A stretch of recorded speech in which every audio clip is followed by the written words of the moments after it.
है हमारे तेरा नाम, हमारे तेरा नाम आराम हो हमारे तेरा नाम आराम हो करते हो तुम कन्हैया, करते हो तुम कन्हैया मेरा नाम हो रहा है, मेरा नाम है भगवान मेरा नाम है भगवान।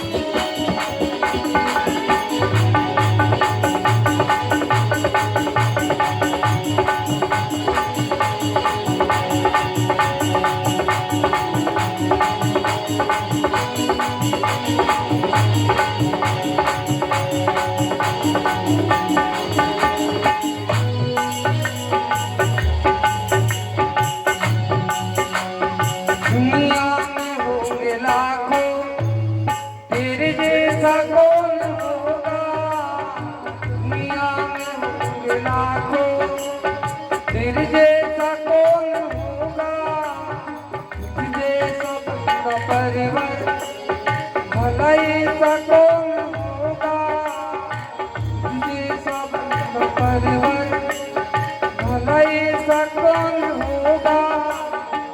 तेरी बदौलतों से, तेरी बदौलतों से सबका होगा, तेरी बदौलतों से सबका होगा।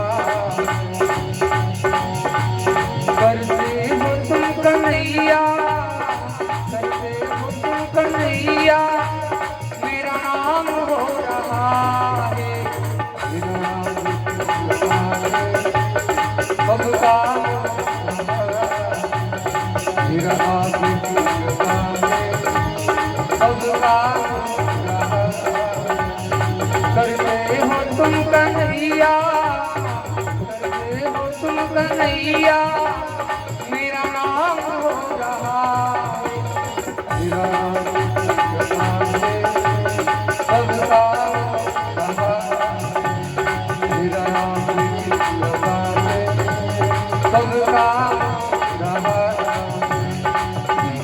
गोविंद हरे मुरारी नारायण वासुदेवा, गोविंद हरे मुरारी नारायण वासुदेवा, नारायण वासुदेवा, नारायण वासुदेवा, नारायण वासुदेवा। गोविंद हरे मुरारी नारायण नारायण गुरु गोविंद भगवान की जय।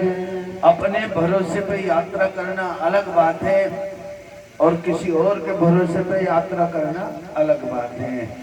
आप अपनी यात्रा करो, अपनी यात्रा अलग बात है। मैं मेरे भरोसे यात्रा करूंगा तो मुझे कहाँ रुकना है पहले से निश्चित है। अगर मैं किसी और के भरोसे यात्रा करूंगा तो उसके अनुसार रुकना पड़ेगा। नर्मदा परिक्रमा वासी बस लेके जाते हैं तो वो यूं थोड़ी कहते कि तुम्हारे मामा घर रुक जाएंगे, उसके तो निश्चित है कि फलाने जगह रुकेंगे भैया। तुम्हारा मामा 3 किलोमीटर पहले हो या पीछे हो इससे मतलब नहीं है। ऐसे ही आपका मुकाम है, आपको कहाँ रुकना है। आपको मन के पास रुकना है कि बुद्धि के पास रुकना है कि आत्मा के पास रुकना है, ये फैसला आप करना। कथा आप सुन रहे हो, अब आपको कहाँ रुकना है। मैं तुम्हें मुकाम नहीं दूंगा, तुम्हारा मन का मुकाम है कि 4 बजे कथा विसर्जन होना है और कथा 5 बजे विसर्जन विसर्जन होगी। अगर तुम टाइम के पक्के हो तो 4 बजे तुम्हारा मन जाने का कहेगा, बिल्कुल जाओ जयराम जी की, क्योंकि जितना देर आपका समय उतना ठीक है। और बुद्धि अगर कहे कि अरे वहां भी क्या करेंगे, 1 घंटा तो है, थोड़ी देर और ही बैठ जाए, अगर तुमने बुद्धि का कहा मान के बैठ गए तो जहां तुम होटल पे गप मारोगे, जहां तुम घर में बर्तन मांजोगे, उससे पहले 1 घंटे में कितना सामान तुम्हें मिल जाए ये तुम्हारी बुद्धि बता सकती है। और तीसरा विराम तुम्हारी आत्मा का है। जब मैं कथा में बैठ गया तो दूसरे किसी को प्रधानता नहीं दूंगा, केवल कथा को ही आनंद लूंगा, ये तीसरा आत्मा का विराम है। इन तीनों में से आप जिसको भी ज्ञान दोगे, जहां भी तुम रुकना चाहोगे वहां तुम रुक सकते हो।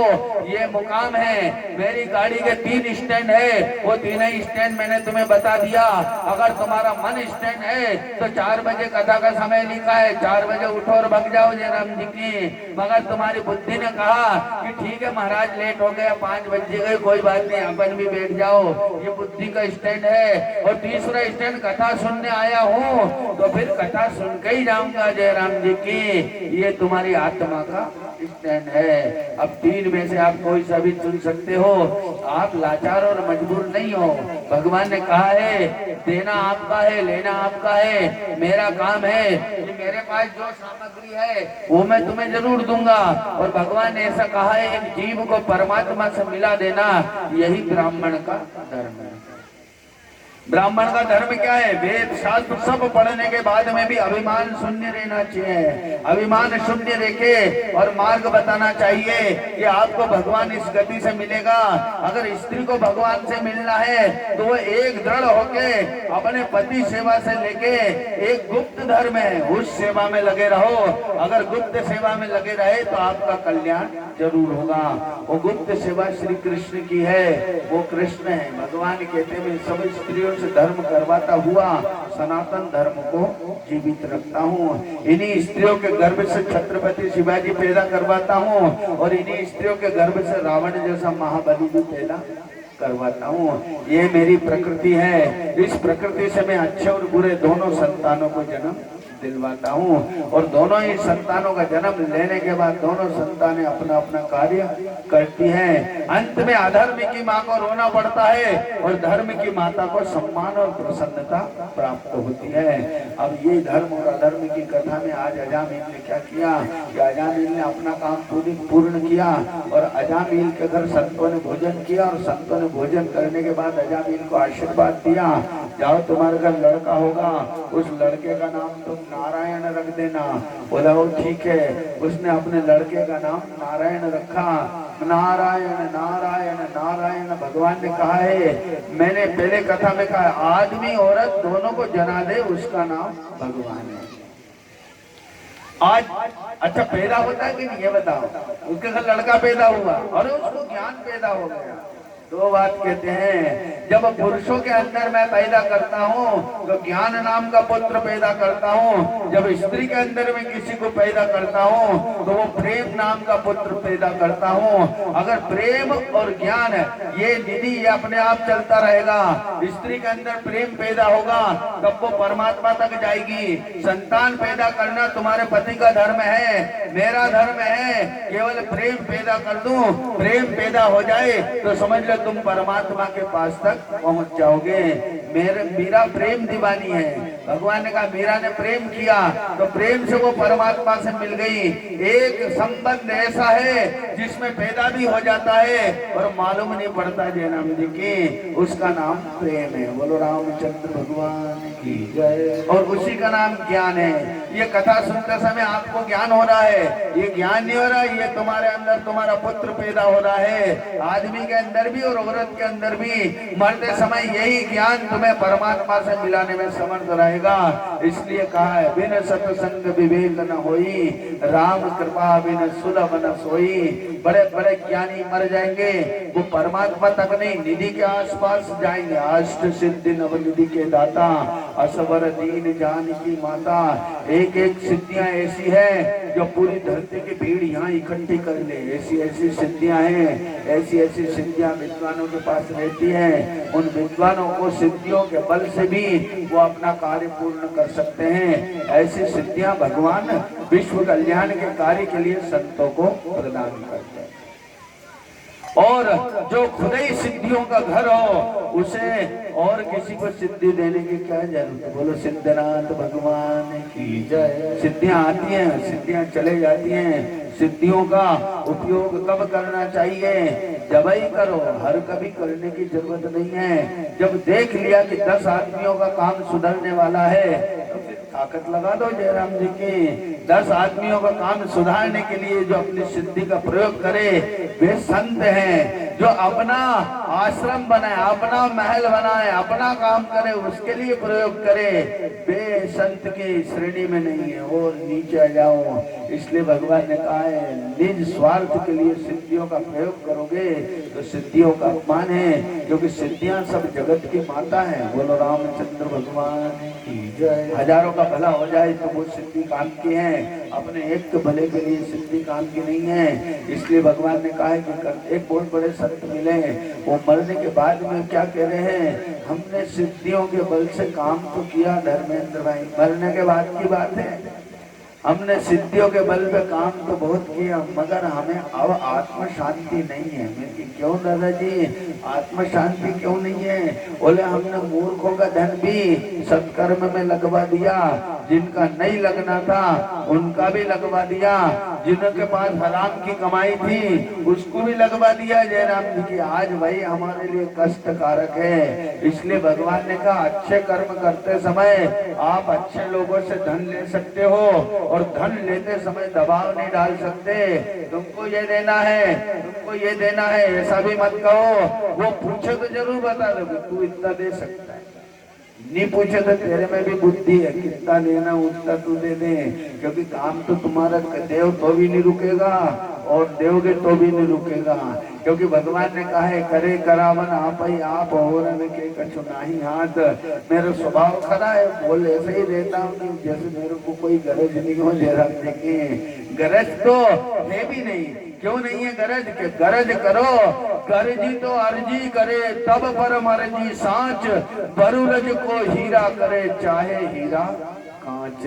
जिसकी कथा हम कर रहे हैं ये स्वयं ही तो जगत का पति है, तो फिर तुमसे क्यों इससे मांगा जाए जयराम जी की जिसके पास सब है, फिर उनसे क्यों मांगे जाए जो खुदा ही भिखमंगों की लाइन में लगे हैं। फिर ऐसा नहीं हो सकता, ऐसा हो सकता है तो ये दिलाएगा, ये दिलाएगा तो प्रेम से पटक के जाएगा। हमारा बालक आया इंदौर से, आया उससे थोड़ी की 100 रुपए चढ़ा, उसने 500 चढ़ा गया, कितना मैंने गिना नहीं है, मगर आया तो डांट खाने के बाद में भी चला गया जयराम जी की, तो उसने चला गया तो वही राम है।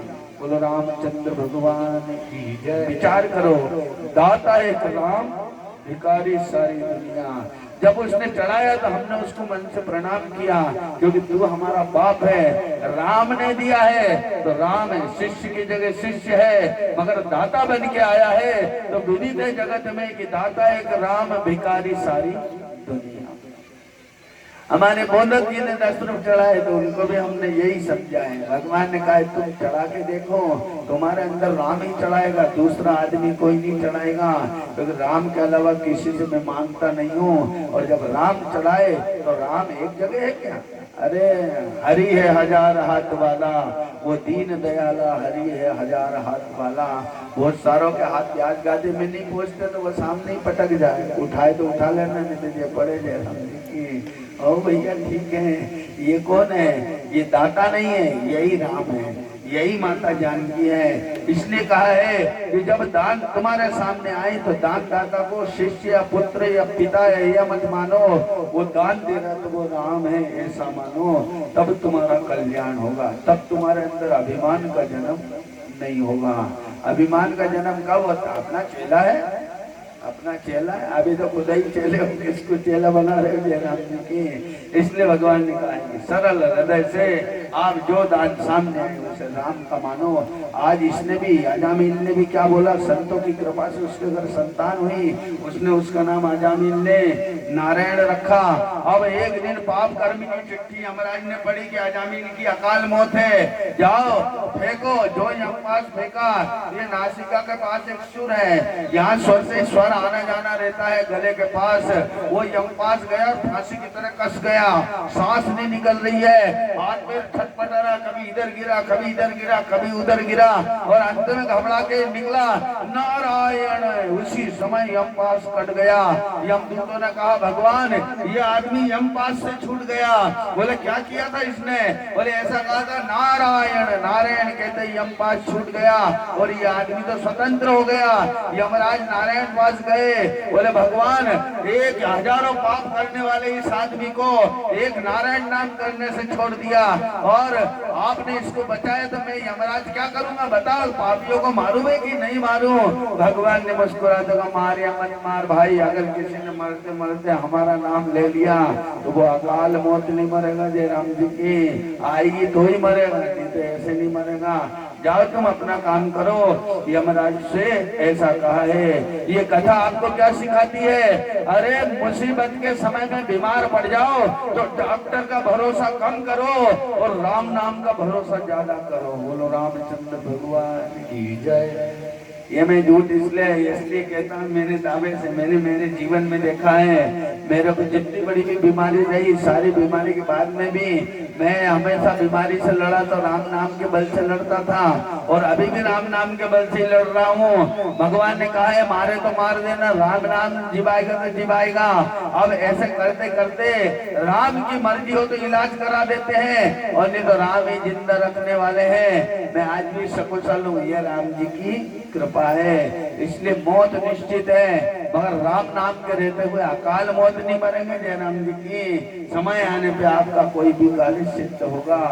एक जगह कहा अभी राम कृपा नासही सब रोगा, जो यह भांति बनई संजोगा। और इधर सुमरि पवन सुख पावन नामो, अपने वश कर राखे रामो, नासे रोग हरे सब पीरा, जपत निरंतर हनुमत बीरा। अगर हनुमान जी पे भरोसा करते हो बेटा जी तो फिर रोग से मत डर। संसार का कितना ही बड़ा रोग हो जाए तेरा बाल भी बांका नहीं करे। जय श्री राम।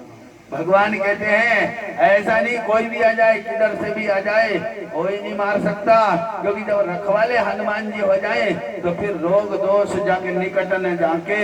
मगर हनुमान जी के होने के लिए शर्त मत रखो, हनुमान जी के पास बालक की तरह पड़े रहो। जय राम जी की। पड़े रहो पड़े रहो। अरे मैंने भीख मांगना शुरू किया तो कहता 2 रुपए दे दे, 2 रुपए दे दे, 2 रुपए दे दे। सबने 2 रुपए नहीं दी, हट आएगा 2 रुपया। मगर एक दिन एक आदमी आया, मैंने कहा 2 रुपए दे दे और 20 रुपए डाल गए। जय राम जी की। काम हो गया। भगवान ने कहा है इसको थोड़ी मालूम था कि 10 रुपए चढ़ाऊंगा तो 100 रुपए मिल जाएगा, थोड़ी मालूम था। उसने 10 चढ़ाया, भगवान ने उसको 100 दिला दिया, क्योंकि तीर्थों का फल है कि अगर कोई 10 देगा तो मैं 100 दूंगा। जय राम जी की। 10 गुना अधिक है, ये 10 गुना अधिक मैंने नहीं राम जी ने दिला दिया। इसलिए कहा है कि देते समय मुनीम बन जाओ और लेते समय भिखारी बन जाओ। जय राम जी की। यही संसार का क्रम है। अब यहाँ अजामील बच गया। अजामील के बचने से अजामील को दृढ़ विश्वास हो गया कि भगवान है। कई बार ऐसा रहता है कि अपना दम घुटाने लगता है। कितनी बार ऐसा हुआ कि हरदा में सोते सोते एकदम दम घुटने लगा। दम घुटने लगा तो कुछ भी समझ में नहीं आया कि मरेंगे कि बचेंगे, मगर मुझसे इतना ही लगा मरते मरते में कि राम राम। अचानक श्वास वापस लौट गई और वापस जैसे के जैसे हुए।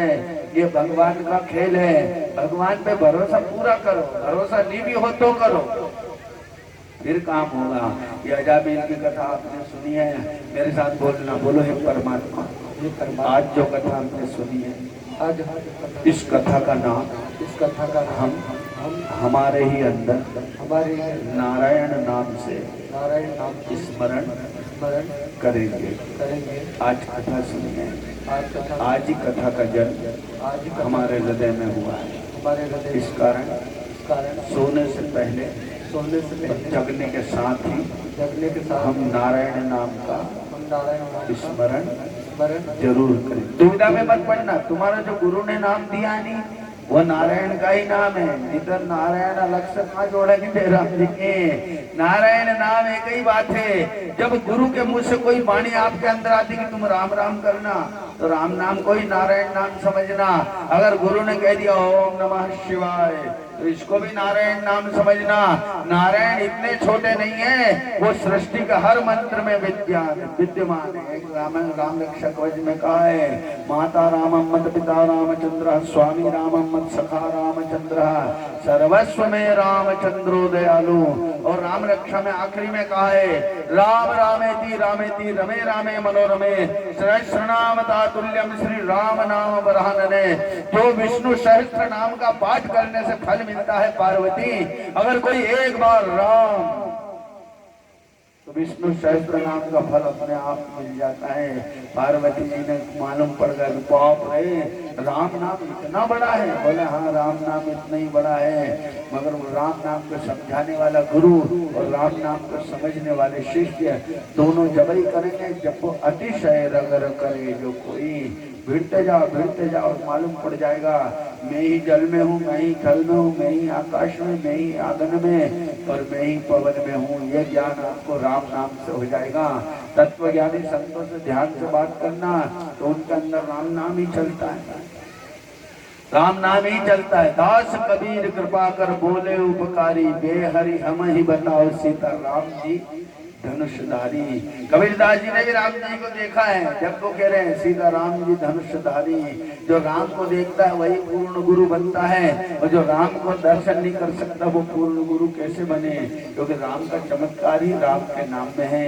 आगे अपन चलते हैं। आपने ये कथा सुनी है अजामिल की। अजामिल के बाद ये कथा आती है, दक्ष के पास आती है। जो बड़ा अवतार में भगवान ने जो दक्ष का सर काटा था, वो जो दक्ष का सिर काटा वही दक्ष इस समय में बहुत बड़ा राजा बन के पैदा हुआ है। और वो दक्ष सिद्ध था, जैसे पैदा हुआ 10 दिशाओं की कीर्ति उसके अंदर आ गई है। उस दक्ष ने क्या किया कि 10,000 लड़कों को जन्म दिया, प्रकट किया और 10,000 को भेजा कि जाओ तपस्या करके आओ, उसके बाद तुम्हारे लिए स्त्रियों की रचना करूंगा और फिर तुम्हारा विवाह करके सृष्टि को आगे बढ़ाऊंगा।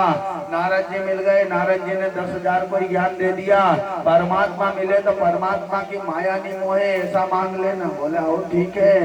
तो 10,000 शिष्य जैसे ही गए, भगवान बोले बोलो क्या चाहते हो? बोले भगवान आपकी माया नहीं मोहे। भगवान ने कहा तथास्तु। तो उनके चित्त में स्त्री का निवास ही नहीं रहा, हर स्त्री में भी उन्हें परमात्मा दिखने लगा। उन्होंने विवाह का मना कर दिया। दक्ष बोले अरे दूर तो तुमको ज्ञान किसने दिया? बोले किसी ने भी दिया, तुम जाओ हम विवाह नहीं करेंगे। बोला वो ठीक है। दूसरे में 1,000 की रचना की, वो 1,000 को भी नारद जी ने यही ज्ञान दे दिया। अब ये पूरे ईश्वर बेकार हो चले गए। आखिर में नारद जी को बुलाया और श्राप दे दिया। बोले बेटा तू पल भर रुकेगा तो तेरी चोटी खिंचाएगी, तू एक जगह रुक नहीं सकेगा। तूने मेरे 11,000 लड़कों को बर्बाद कर दिया। बोले सबको बाबा जी बनाया, बर्बाद कहाँ किया? बोले हमारा को तो सृष्टि रचना है और तूने ज्ञान दे दे के सबको बाबा जी बना दिया, ज्ञान की जरूरत नहीं है। बोले फिर क्या किया जाए? ब्रह्मा जी पास गए। ब्रह्मा जी ने कहा एक काम करो, तुम कन्याओं को जन्म दो।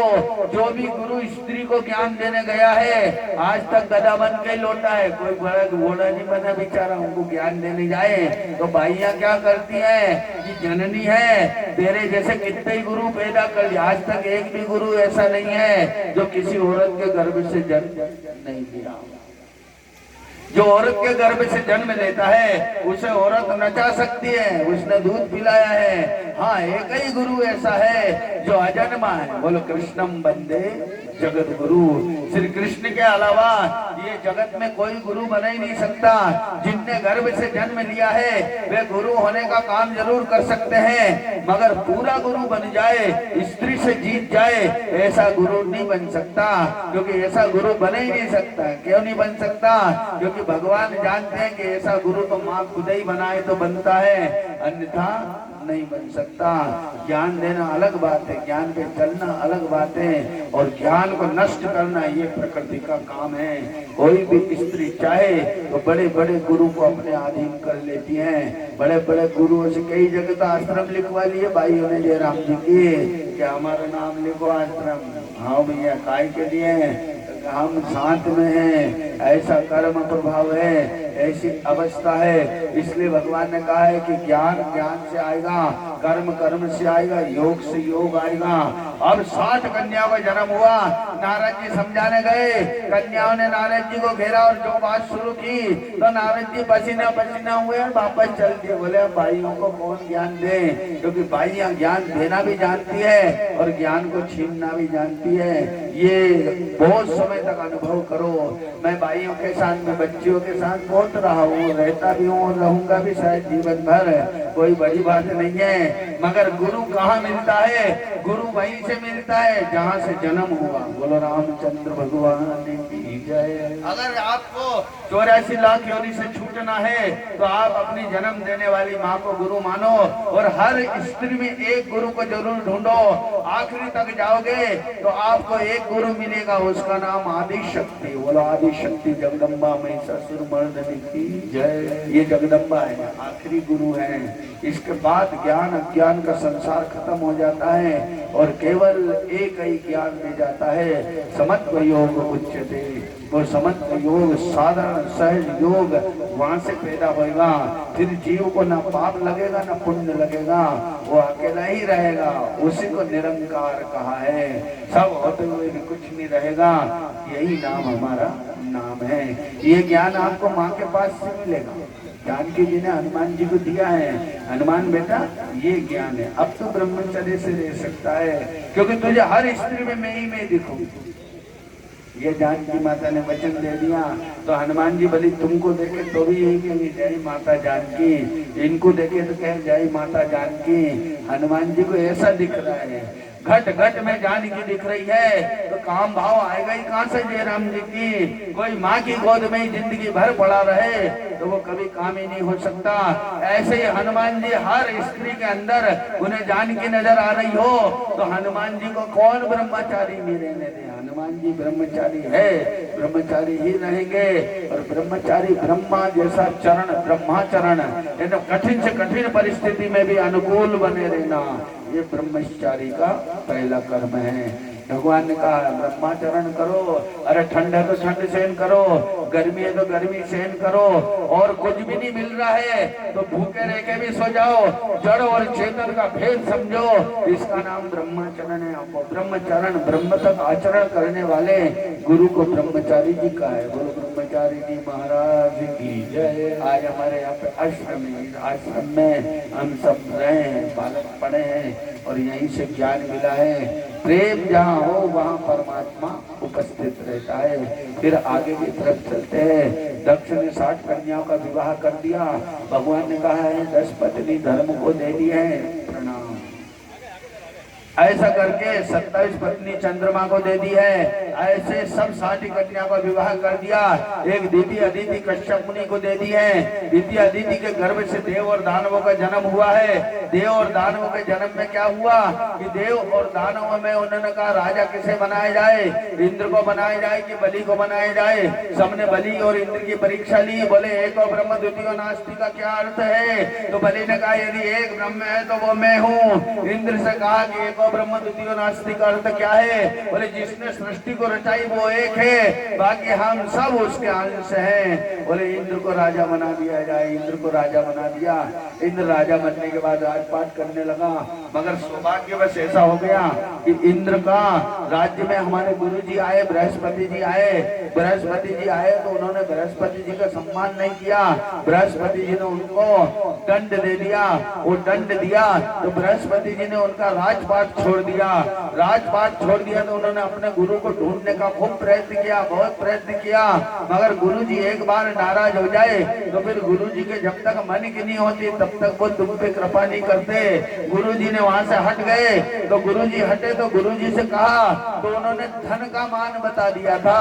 उन्होंने इंद्र ने क्या कहा, हमारे गुरु का पालन करते हैं, हमारे गुरु जी के घर मकान हमने बनवाया, गुरु जी को गाड़ी घोड़ा हमने दिलवाया, गुरु जी को ऐसा हमने करवाया।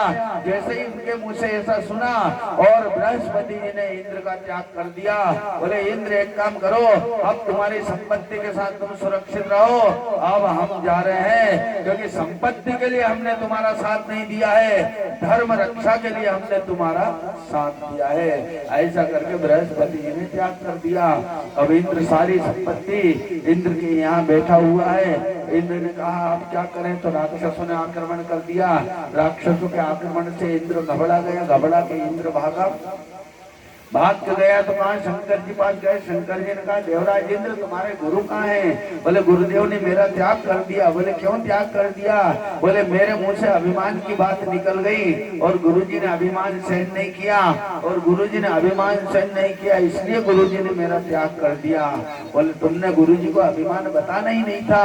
अगर गुरुजी तुम पे रुष्ट कभी हो सकते हैं तो केवल तुम्हारा अभिमान से, बाकी तुम्हारे जिद से कभी भी रुष्ट नहीं होते हैं। अभिमान दिखाए तो 2 मिनट में छोड़ दूं, क्योंकि धरती का सबसे बड़ा धनवान आदमी कौन रहता है? जिसके पास राम नाम का धन रहता है। बोलो गोविंद भगवान। राम नाम अति मीठा अति प्यारा है, कोई गा के देख ले। आजा तेरे राम कोई बुला के देख ले। राम नाम महाप्रभु का नाम, राम नाम ठाकुर का नाम, राम नाम अति मीठा अति प्यारा, कोई गा के देख ले। आजा तेरे राम बुला के देख ले। अभिमान भरा हो मन में तो राम कहाँ से आए।